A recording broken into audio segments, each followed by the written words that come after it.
أحلى عالم بالعالم. فيما يبدو أن المستعربين والمعربين يتصفون بالعناد والغباء والتعصب مع الأسف الشديد.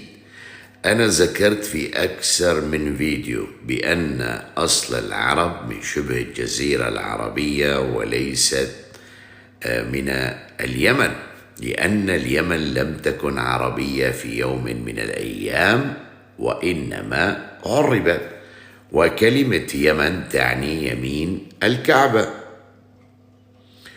وكلمة يمن هي مصطلح حديث أطلقه الاستعمار الفرنسي، يعني من بضعة سنوات لا أكثر ولا أقل، حتى نثبت بأن العرب أصلهم من شبه الجزيرة العربية.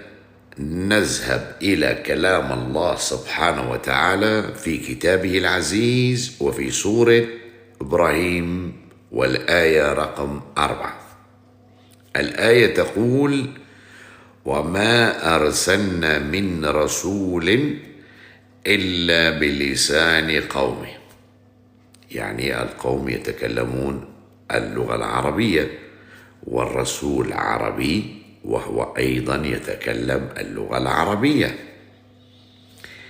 إن كانت اليمن أصل العرب، فهذا يعني أن الرسول يجب أن يكون في اليمن وليس في شبه الجزيرة العربية، وبالتحديد في مكة.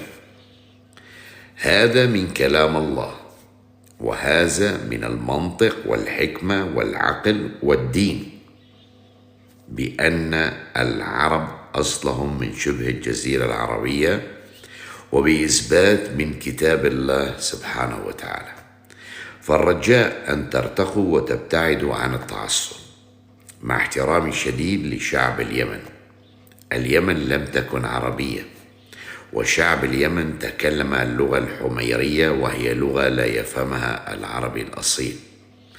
أصل العرب من المملكة العربية السعودية،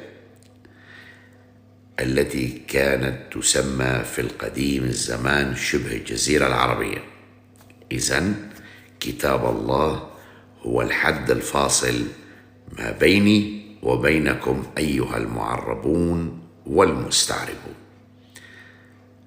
العرب من شبه الجزيرة العربية. تحياتنا لحكام المملكة ولشعب المملكة الحبيب.